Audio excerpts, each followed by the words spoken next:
मैं सिमरु माता शारदा, बैठे जिह्वा आए, कार्तिक मास की कथा लिखे कमल हर्षाए।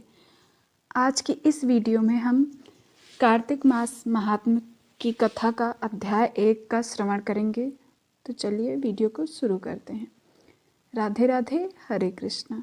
नैमिषारण्य तीर्थ में श्री सूत जी ने 88,000 सनकादि ऋषियों से कहा, अब मैं आपको कार्तिक मास की कथा विस्तार पूर्वक सुनाता हूँ, जिसका श्रवण करने से मनुष्य के सभी पाप नष्ट हो जाते हैं और अंत समय में बैकुंठ धाम की प्राप्ति होती है।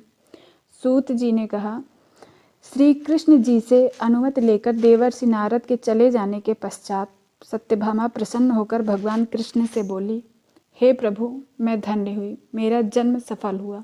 मुझ जैसी त्रैलोक्य सुंदरी के जन्मदाता भी धन्य है, जो आपकी 16,000 स्त्रियों के बीच में आपकी परम सुंदरी पत्नी बनी।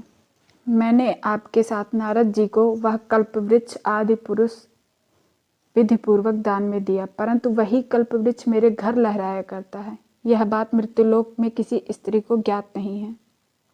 हे त्रिलोकीनाथ, मैं आपसे कुछ पूछने की इच्छुक हूँ।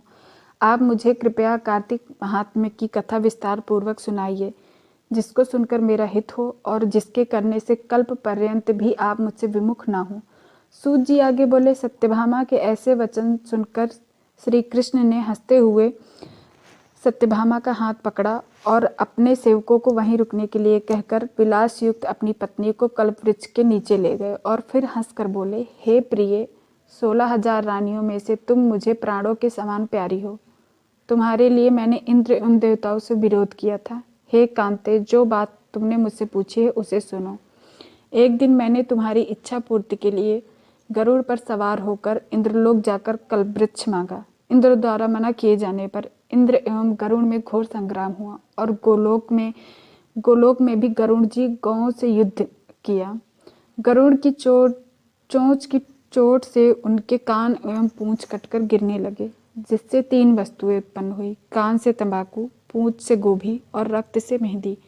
इन तीनों का प्रयोग करने वाले को मोक्ष नहीं मिलता। तब भी गौओं ने भी क्रोधित होकर गरुड़ पर वार किया, जिससे उनके 3 पंख टूटकर गिर गए। इनके पहले पंख से नीलकंठ, दूसरे से मोर और तीसरे से चकवा चकवी उत्पन्न हुए। हे प्रिय, इन तीनों का दर्शन करने से शुभ फल की प्राप्ति होती है। यह सुनकर सत्यभामा ने कहा, हे प्रभु, कृपया मुझे मेरे पूर्व जन्मों के विषय में बताइए कि मैंने पूर्व जन्म में कौन कौन से दान, व्रत व जप नहीं किए हैं, मेरा स्वभाव कैसा था, मेरे जन्मदाता कौन थे और मुझे मृत्युलोक में जन्म क्यों लेना पड़ा। मैंने ऐसा कौन सा पुण्य कर्म किया था जिससे मैं आपकी अर्धांगिनी हुई। श्री कृष्ण ने कहा, हे प्रिय, अब मैं तुम्हारे द्वारा पूर्व जन्म में किए गए पुण्य कर्मों को विस्तार पूर्वक कहता हूँ, उसे सुनो। पूर्व समय में सतयुग के अंत में मायापुरी में अन्य गोत्र में वेद वेदांत का ज्ञाता देवशर्मा नामक एक ब्राह्मण निवास करता था। वह प्रतिदिन अतिथियों की सेवा, हवन और सूर्य भगवान का पूजन किया करता था। वह सूर्य के समान तेजस्वी था। वृद्धावस्था में उसे गुणवती नामक कन्या की प्राप्ति हुई। उस पुत्रहीन ब्राह्मण ने अपनी कन्या का विवाह अपने ही चंद्र नामक शिष्य के साथ कर दिया। वह चंद्र को अपने पुत्र के समान मानता था और चंद्र भी उसे अपने पिता की भांति सम्मान देता था। एक दिन वे दोनों कुश व समिधा लेने के लिए जंगल में गए। जब वे हिमालय की तलहटी में भ्रमण कर रहे थे, तब उन्हें एक राक्षस आता हुआ दिखाई दिया। उस राक्षस को देखकर भय के कारण उनके अंग शिथिल हो गए और वे वहां से भागने में भी असमर्थ हो गए। तब उस काल के समान उस राक्षस ने दोनों को मार डाला। चूंकि वे धर्मात्मा थे, इसलिए मेरे पार्षद उन्हें मेरे वैकुंठ धाम में मेरे पास ले आए। उन दोनों द्वारा आजीवन सूर्य भगवान की पूजा किए जाने के कारण मैं दोनों पर अति प्रसन्न हुआ। गणेश जी, शिव जी, सूर्य व देवी, इन सब की पूजा करने वाले मनुष्य को स्वर्ग की प्राप्ति होती है। मैं एक होता हुआ भी काल और कर्मों के भेद से 5 प्रकार का होता हूँ। जैसे एक देवदत्त, पिता, भ्राता आदि नामों से पुकारा जाता है।